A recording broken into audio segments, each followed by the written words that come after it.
Everyone, welcome to the Jaya show. Jaya show पे आपका स्वागत है।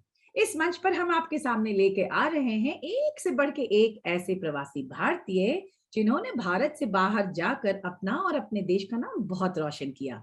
आज हमारे बीच मौजूद है भारत के प्रसिद्ध बिजनेसमैन जो इस वक्त न्यूजीलैंड के ऑकलैंड शहर में बिजनेस कर रहे हैं। चलिए मिलते हैं श्री शिवा किलारी से। हेलो शिवा, इस मंच पर आपका स्वागत है। Welcome to our show. नमस्ते Jaya ji, thank you very much. Shiva Kilari 20 साल पहले न्यूजीलैंड हायर स्टडीज करने पहुंचे।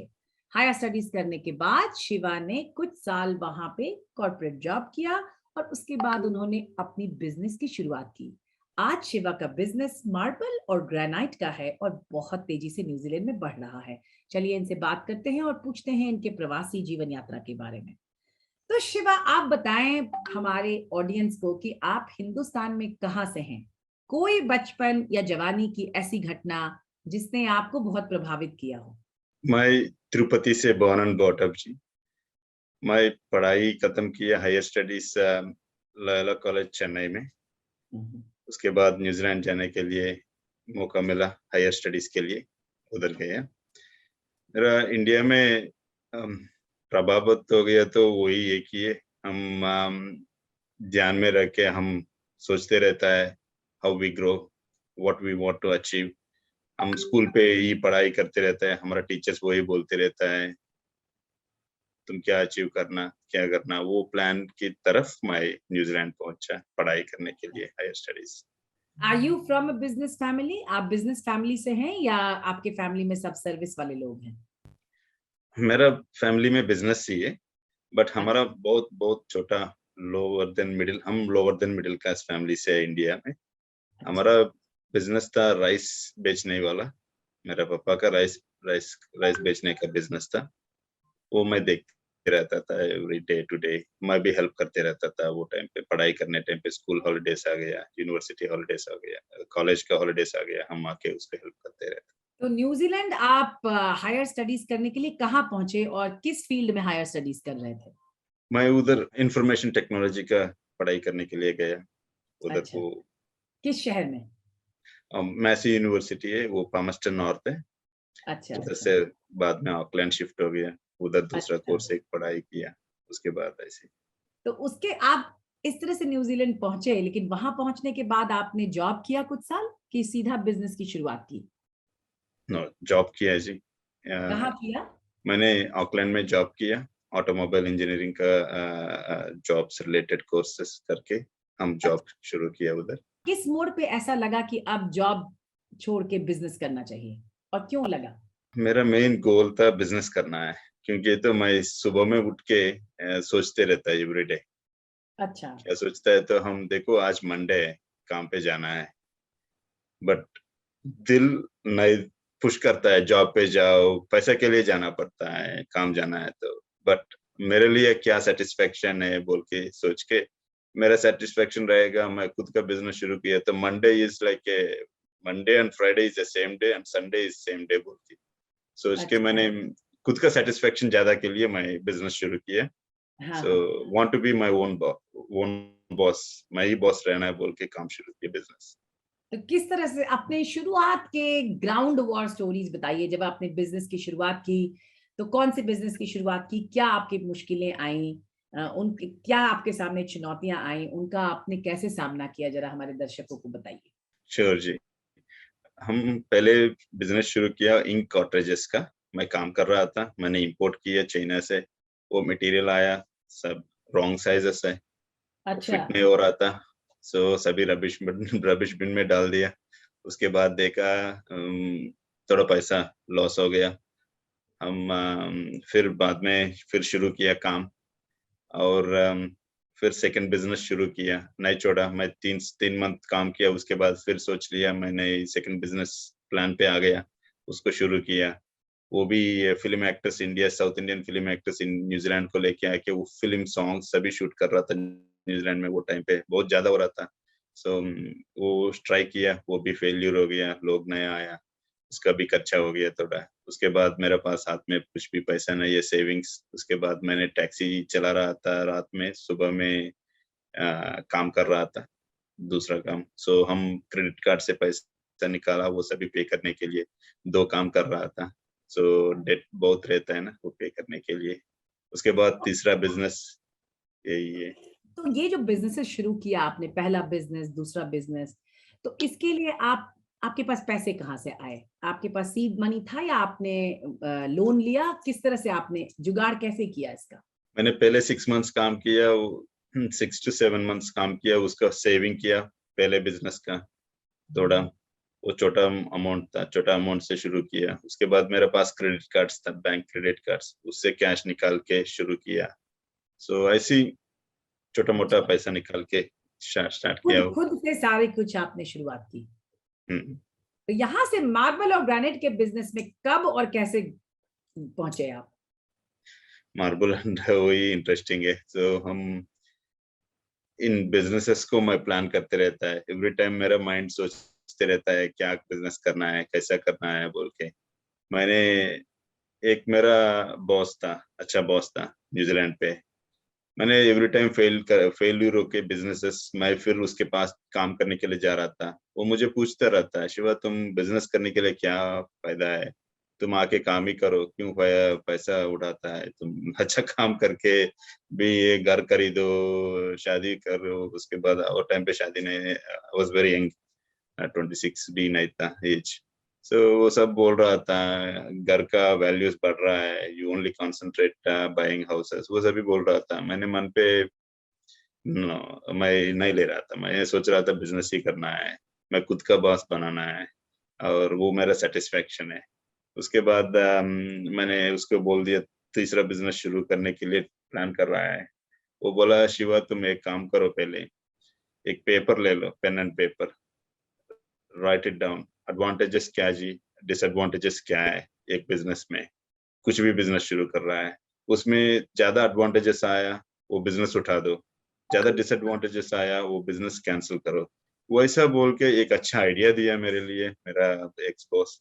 मैंने वो शुरू किया ऐसा ग्रेनाइट एंड मार्बल बिजनेस। एक दिन मैं बाहर कॉफी पी रहा था, देख रहा था, मेरा काम से बाहर आके कॉफी पी रहा था, एक बड़ा ट्रक चल रहा था मेरे सामने ग्रेनाइट डाल के। मैंने सोच लिया ये ग्रेनाइट इंडिया से आता है, हम क्यों नहीं कर सकते हैं। उसके बाद वो पेन एंड पेपर निकाल के लिखा, आई मैं सोचा एडवांटेज ज्यादा है, सो यही करेंगे बोल के वैसे शुरू किया।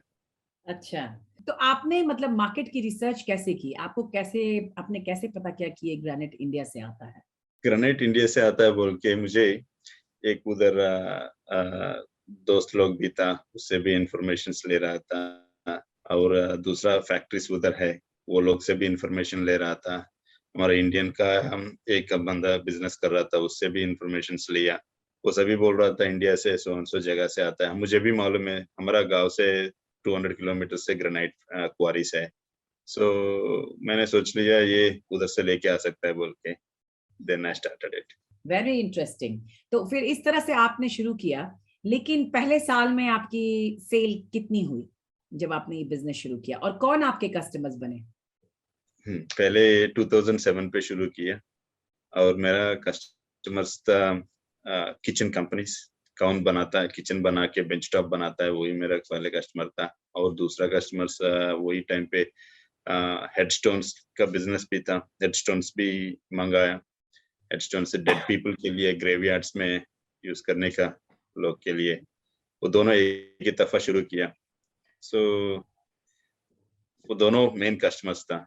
ग्रेव वो डेड पीपल के लिए स्टोन बनाता है, वो लोग कस्टमर्स था, और दूसरा बेंच टॉप बनाने के लिए किचन बेंच टॉप का कस्टमर्स था। वैसा शुरू किया। तो पहले जब आपने शुरुआत किया, नया नया आपने ये सारी मार्केट रिसर्च की, तो कस्टमर्स आपको वहां पे मिले कैसे? बिकॉज आप तो इंडियन थे, कस्टमर्स मिलना न्यूजीलैंड में आसान था आपके लिए? क्या आपको प्रॉब्लम्स आए? कस्टमर मिलना है तो बहुत हार्ड है वो टाइम पे। सो वो टाइम पे हमारा इंडियन पॉपुलेशन भी उतना नहीं था, और हमारा लोग बिजनेस भी ज्यादा लोग नहीं था। स्लोली अभी बहुत हो गया हमारा Indians, which is very good. अब वो टाइम पे कंपटीशन भी गोरा के साथ था, बहुत कंपटीशन था, लोग नहीं खरीद रहा था। तो हम बिना नहीं छोड़ा उसको, एक बार नहीं गया, मैं 100 बार जाते रहता था। मैं अच्छा, तो उसको फ्रेंडशिप लगे शुरू रहे बिल्कुल। लगे रहता। रात में अच्छा। टैक्सी चलाता था, सुबह में बिजनेस शुरू की, सुबह में मार्केटिंग कर रहा था। हाँ, हाँ। और बाद में मैंने फ्री डिलीवरी शुरू किया। खुद अच्छा। का ट्रक, छोटा ट्रक एक खरीद के, सेकंड हैंड ट्रक, एक छोटा ट्रक खरीद के, और हम्म। उसके पीछे मटेरियल को पैसा भी पे करना है, क्रेडिट कार्ड से पैसा निकाल दिया, दोस्त के पास पैसा लिया, उसको भी पे करना है, उसको भी इंटरेस्ट पे करना है। और बाद में शुरू किया वैसी स्लोली, हमारा हार्डवर्क और बाद में भगवान का आशीर्वाद भी रहना है। पहले साल में सेल कितनी हुई आपकी? जब आपने हाँ, शुरू किया तो कितनी सेल हुई? हम पहले साल 7 कंटेनर किया। 7 कंटेनर है तो हमारा सेल था पूरा, पूरा साल हमारा सेल था 201 करोड़ का रहेगा। सेल अच्छा। पूरा $200,000 था, वो भी। हाँ, वही था। और आज कितने साल हो गए इस बिजनेस को करते हुए आपको? अभी हमको हो गया नियरली 14+ ईयर्स। हाँ, तो अब आपकी बिजनेस कितनी बड़ी हो गई है तब से और अभी में? वो दिन पे मैं अकेले था, वन मैन आर्मी। मैं ही खुद ट्रक चला रहा था, मैं खुद फोर्कलिफ्ट चला रहा था, मैं खुद अनलोड कर रहा था कंटेनर। मेरे हम्म। पास काम करने के लिए लोगों को पैसा नहीं दे सकता था। और रात में टैक्सी चला के उसका पैसा घर के लिए, एक्सपेंसेस के लिए कर रहा था। और बाद में बहुत हार्ड था वो टाइम पे कोई स्टाफ को लेने के लिए।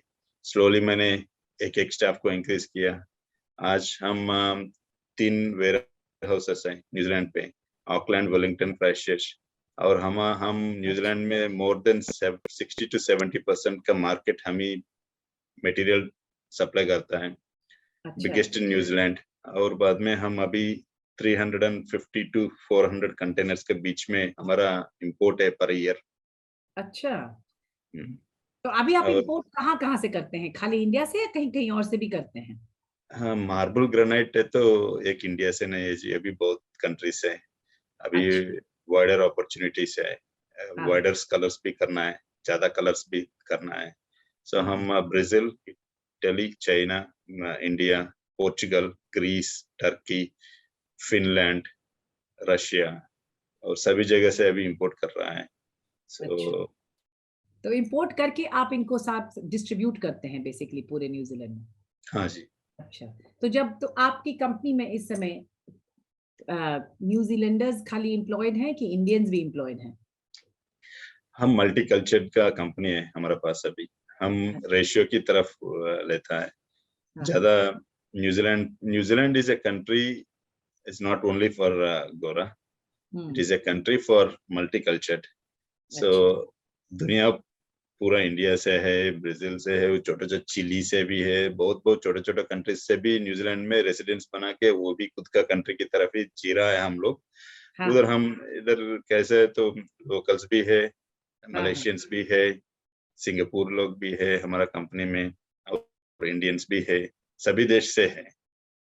तो इतने सारे जगह से माल मंगाते हैं और न्यूजीलैंड में जगह जगह सप्लाई करते हैं, तो इस ये बिजनेस आपका इतना बढ़ा कैसे? जरा दर्शकों को बताइए। आपने शुरुआत की, इतना स्ट्रगल किया और 14 साल में आपने बिजनेस को इतना बड़ा किया। तो कुछ ऐसे माइलस्टोन बताइए जिसके लिए आप बहुत प्राउड हैं, और पूरा थोड़ा प्रोसेस समझाइए कि किस तरह से आपने अपनी जर्नी को इतना बड़ा किया। ये थोड़ा इंटरेस्टिंग भी रहेगा। हम एवरी टाइम एक प्लान में रहता है। मैं एक पेन एंड पेपर लिख के, मेरा फ्री टाइम में तो, फ्री टाइम नहीं, एक साल में जनवरी में मैं एक फ्री टाइम बना के बैठ के मैं प्लान्स लिखता है। मेरा 5 साल का प्लान क्या है, वो अच्छा। 5 साल का प्लान को अचीव करने के लिए कितना स्टेप्स करना है, वो स्टेप्स को फर्स्ट ईयर में क्या करना है, सेकंड ईयर में क्या करना है, थर्ड ईयर में ऐसे प्लान भी लिखते हैं। पूरा और बिजनेस प्लान बनाते हैं। फर्स्ट ईयर अचीवमेंट के लिए 12 मंथ है, 12 मंथ के लिए मंथली क्या क्या स्ट्रक्चर करना है, वो एक प्लान रहता है मेरा। एवरी ईयर एक प्लान है, वो प्लान पे मैं कितना दूर तक रीच हो गया, कितना और करना पड़ता है। वो जगह स्ट्राइट नहीं रहता है एवरी टाइम गोल रीच करने के लिए। वो रीच करने के लिए बहुत प्रॉब्लम्स भी रहता है, वो प्रॉब्लम्स के लिए हम रुक जाता है उधर। वो कैसा ओवरटेक करके करना है, वो सभी एक प्लान करता है। मैं प्लान करके लिखता है, एवरीथिंग पेन एंड पेपर से लिख के मेरा फाइल पे रखता है। सो मैं फिर जाके वो चेक कर सकता है किधर क्या मिस किया, क्या गलत कर रहा है, वैसा बोल के वैसी प्लान करता था मैं। अच्छा, इस तरह से प्लान कर करके आपने अपने बिजनेस को बढ़ाए। हाँ जी। तो मतलब आप कहेंगे कि ऐसा प्लान करने से बहुत क्लैरिटी रहती है कि आगे क्या करना है। और अगर मान लीजिए प्लानिंग के हिसाब से कुछ सही नहीं उतरी तो फिर क्या करते हो आप? प्लानिंग सही नहीं हो तो हमको दो रूट रहता है हाँ, बिजनेस में। हम हाँ, ये कर रहा है, कंपटीशन के साथ ये कर रहा है, सो ये फेल हो रहा है। दूसरा तरीका क्या कर सकता है, हम हमारा माइंड उतना भी नहीं सोच रहा है तो भी हम बड़ा सक्सेसफुल बिजनेसमैन लोग के साथ भी बात करना है। तो कैसे है, तो हम किसी के साथ बात कर रहा है, हम क्या सीख रहा है उसके पास, उसके साथ हमारा टाइम कितना लगाना है, क्या क्या सो उसके पास क्या सीखना है, क्या वैसा वैसा लोगों के साथ हम मिलना है। कोई बिजनेसमैन और कोई भी काम करने बंदा भी कुछ भी कर रहा है, हम लोग बड़ा बड़ा लाइफ में बड़ा गोल्स अचीव करना है तो हमारा दोस्त भी ऐसी लोगों के साथ मिलके उसके साथ हम शेयर करके उसका आइडियाज भी हम लेके हम इम्प्लीमेंट करना पड़ता है, क्योंकि तो हमको एडवाइजर भी चाहिए लाइफ में। सो एडवाइजर्स पिक करना कभी बहुत हार्ड है, वो करना चाहता है बिजनेस है तो। सो मैं ऐसा एडवाइजर्स मेरा बड़ा लोगों रहता है, aged people, they have seen everything, वो लोग सब देख लिया। एक उसके साथ जाके बैठ के ये हम ये कर रहा है, ये प्रॉब्लम हो रहा है, ये वैसी कर रहा है, वैसी करने के लिए प्लान है, कैसा है बोल के मैं एडवाइजर्स लेता है जी। देयर इज नथिंग रॉन्ग, मेरा सबसे एडवाइजर्स लेता है, मेरा प्लान भी रहता है उसमें। अच्छा। तो जब आपने बिजनेस को इतनी ज्यादा कंट्रीज में बढ़ाए, बिकॉज पहले तो केवल न्यूजीलैंड था और आप खाली माल इंडिया से मंगाते थे और अब आप माल इतनी कंट्रीज से मंगा रहे हैं, तो अब आप अपना बिजनेस जो है इसमें बहुत नए तरह के चैलेंजेस आए होंगे, बिकॉज इतनी जगह से अगर इतनी कंट्रीज में अगर डील कर रहे हो तो किस तरह के और चैलेंजेस आए आपको? और न्यूजीलैंड में ऑपरेट करने पे क्या मुश्किलें आती हैं एज एन इंडियन?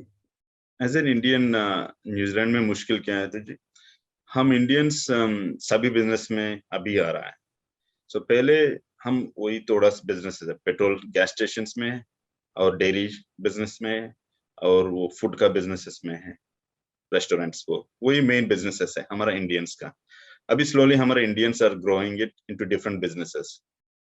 अभी पहले चैलेंज था, उतना सपोर्ट नहीं मिल रहा था एक इंडियन को। उसके बाद स्लोली यूज टू हो गया लोगों को, ये बंदा अच्छा कर रहा है, हम एक ही था गोल एम, वही था, उसको हम बिना छोड़ के नहीं गया, उसी उसी रोड पे जा रहा था। लोगों ने देखा मुझे, ये बंदा सही रोड पे जा रहा है, इसके साथ बिजनेस किया तो वो कॉन्फिडेंस देना आना है। एक बिजनेसमैन उसका कस्टमर्स को हम कॉन्फिडेंट देना है, ये बंदा हमको नहीं छोड़ेगा, इसके साथ सब मटेरियल है, इसके पास ये हमको क्या चाहिए वो ये दे सकता है। वो कॉन्फिडेंट दे दिया। कोई कस्टमर दुनिया में कोई भी रहने दो, गोरा रहने दो, हम हिंदुस्तान रहने दो, नहीं तो किसी लोगों के साथ बिजनेस कर रहा है, वो कॉन्फिडेंट हम कस्टमर को दे दिया, वो लोग हमको नहीं छोड़ेंगे जी। Price is not the main thing, only the confident देना है। सो वैसा मैंने कॉन्फिडेंट दे रहा था। तो आज अगर कोई इंडिया से आना चाहे न्यूजीलैंड और आपकी तरह कोई बिजनेस करना चाहे तो उसके लिए कितना आसान है? वहां का वीजा मिल जाता है? अगर इन्वेस्टमेंट की तरह करके आना चाहें तो आना आसान है? किस तरह से उनको नेविगेट करना चाहिए? अभी न्यूजीलैंड आने के लिए कोविड के बाद थोड़ा मुश्किल हो गया, अभी बिजनेस वीजा उतना नहीं मिल रहा है, बट आ सकता है इधर। Business is not a very hard thing to do it. आज के हम्म, दिन सभी ऑनलाइन हो गया, हम किधर भी दुनिया में बैठ के भी बिजनेसेस कर सकता है आज का दिन। So business is not a hard in New Zealand. और अभी आज का दिन हम Indians growing population in New Zealand, so हमारा पॉपुलेशन बढ़ रहा है, हम लोगों का वैल्यू भी बढ़ रहा है कंट्री में। न्यूजीलैंडर्स भी हमारा इंडियंस को रिकग्नाइजेशन शुरू हो गया अभी। सो इंडियंस आ रहा है, कुछ कर रहा है, दिखा रहा है देश में, हमारा देश का वैल्यू भी बढ़ा रहा है बोल के वो लोग को मालूम पड़ गया। सो हमारा इंडियंस को कोई तकलीफ नहीं रहेगा। Business is not a hard thing to start in New Zealand, and success भी इस सक्सेस वो क्या है, तो 50-50 है, वो कुछ भी नहीं बोल सकते, किसी देश में भी 50-50 है। सो हम वो हार्ड कैसे कर सकते हैं बोल के सोचना है। तो आगे आपके क्या प्लान है? आगे आप किस दिशा में अपनी इस कंपनी को ले जाने का सोच रहे हैं, या और भी आपके क्या फ्यूचर इन्वेस्टमेंट प्लान्स हैं? बताइए जरा दर्शकों को हमारे। हाँ जी, मैं ये बिजनेस 14 ईयर से किया। ये बिजनेस अभी एक स्टेज पे है और मैं बिना बिजनेस इन्वॉल्वमेंट है बिजनेस चला रहा है। मैं 70% का मार्केट सप्लाई कर रहा है न्यूजीलैंड में, और वो बढ़ाने के लिए और प्लान्स है। मेरा 5 साल का प्लान एवरी टाइम लिखते रहता है ना, वो प्लान से चला रहा है। अभी अच्छा। मेरा बिजनेस में मैं वीकली 20 घंटा 15 घंटे के ऊपर टाइम नहीं स्पेंड कर रहा है मैं। अच्छा। मेरा फ्यूचर प्लान्स क्या है, तो हम ये देश बहुत दिया मुझे, मैं न्यूजीलैंड के लिए क्या कर रहा है, न्यूजीलैंड के लिए भी कुछ करना पड़ता है, हमारा देश के लिए भी किया। वो कोविड के टाइम पे मैं क्या क्या स्पॉन्सर्स किए वो सभी मैंने किया, इंडिया में भी ऑक्सीजन कॉन्सेंट्रेटर्स सभी स्पॉन्सर्स किया मैंने इंडिया में as a businessman in New Zealand. अभी न्यूजीलैंड में भी मैं कुछ करना चाहता है, सो उसको भी देश के लिए मैं कुछ देना है, रिटर्न देना है, सो वो कुछ कर रहा है, वो भी शुरू कर रहा है। उसके बाद अभी एक business man wants to become an entrepreneur, तो एक बिजनेस करने के बाद एक एक पीक लेवल पे एक एक प्लेस में जाके बैठने के बाद हम डाइवर्सिफाई देखना है बिल्कुल। एंटरप्रेन्योर होने के लिए। सो हम्म। किस जगह में इन्वेस्ट किया तो 10%, अभी हमारा पास एक 100% का पैसा, वी गॉट 100%, तो 10% निकाल सकता है वो बिजनेस से, 10% निकाल के किस किस जगह में इन्वेस्ट कर सकता है बोल के एक एंटरप्रेन्योर बनाने के लिए हम सोचना पड़ता है एक स्टेज जाने के बाद। सो हम एंटरप्रेन्योर होना है, दैट इज द गोल। मैंने 2 फील्ड चूज किया और अभी 3 बिजनेस शुरू किया अभी। एक है तो इंडिया में entertainment is the main business, film बनाना है, वो एक है। अभी एक फिल्म बना दिया और रिलीज के लिए मैंने इंडिया आया तमिल में। और बाद में न्यूजीलैंड में सोलर पावर का बिजनेस शुरू कर रहा है, वो अच्छा। शुरू हो गया, वो भी सोलर का सोलर फार्मिंग कर रहा है। उसके बाद एक कंस्ट्रक्शन बिजनेस में है न्यूजीलैंड में, घर बनाता है बेचता है, सो वो बिजनेसेस है, ये डाइवर्सिफाई किया अभी। सो अच्छा। वैसा मैंने डाइवर्सिफाई करने के लिए एवरी टाइम मेरा आइडियाज डाइवर्सिफाई करने के लिए देखते रहता है। आपका दिमाग बिल्कुल चलता रहता है, एक तरफ मूवीज, दूसरी तरफ सोलर एनर्जी, तीसरी तरफ कंस्ट्रक्शन प्रोजेक्ट, मतलब in many different areas at the same time. That's very enterprising. पूरी एंटरप्रेन्योरशिप वाली बात कही आपने। तो ये बताइए कि आप इतनी सारी चीजें कर रहे हैं, करते आए हैं, आपको क्या लगता है इसमें कितना प्रतिशत लक है और कितना प्रतिशत हार्डवर्क है, जो आप आज जिस मकाम पे पहुंचे हैं, जिस मुकाम पे, आप अपने सक्सेस को कितना परसेंट हार्डवर्क बोलेंगे और कितना परसेंट लक बोलेंगे? लक रहता है जी, एक there is a failures in every thing, there is a failure as well, there success and failures are common. हमको रिस्क नहीं लेना है, रिस्क क्यों नहीं लेना है, तो एक 10% बोला मैंने, 10% ही बोला। हम कुछ भी बिजनेस का करके वो 10% उधर से निकाल के दूसरा डाइवर्सिफाई कर सकते हैं। 10% वो रिस्क फैक्टर ही है, रिस्क फैक्ट 50% हम सक्सेस होता है, 50% फेलियर भी होता है, बट हम इन्वेस्ट किया 10% ही है। सो हम 50% निकाल के इन्वेस्ट किया तो वो रिस्क फैक्टर है। सो 10% का रिस्क फैक्टर कुछ भी नहीं है, 10% का रिस्क फैक्टर 0 है। सो हम ऐसे डाइवर्सिफाई करके वो देखना पड़ता है। सो एंटरप्रेन्योर होने के लिए बहुत आइडियाज भी चाहिए और बाद में रिस्क भी लेना है लाइफ में, without risk you can't success anything. So वही आइडिया रहता है एवरी टाइम, बट मेरा एक है लाइफ में कभी भी सोचते रहता है क्या है, तो dream high, that dream should make not to sleep.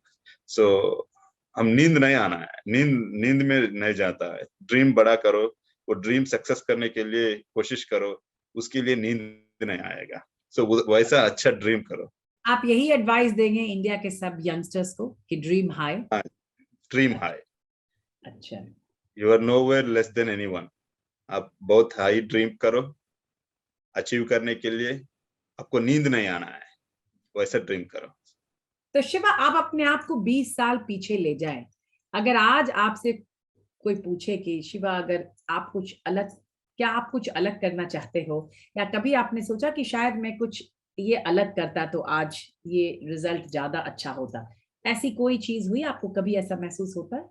Message होता है, हाँ जी, हाँ होता है। बट आज मैं वो, तो पहले था मेरा बिजनेस शुरू करने टाइम पे रियल एस्टेट बहुत बढ़िया था।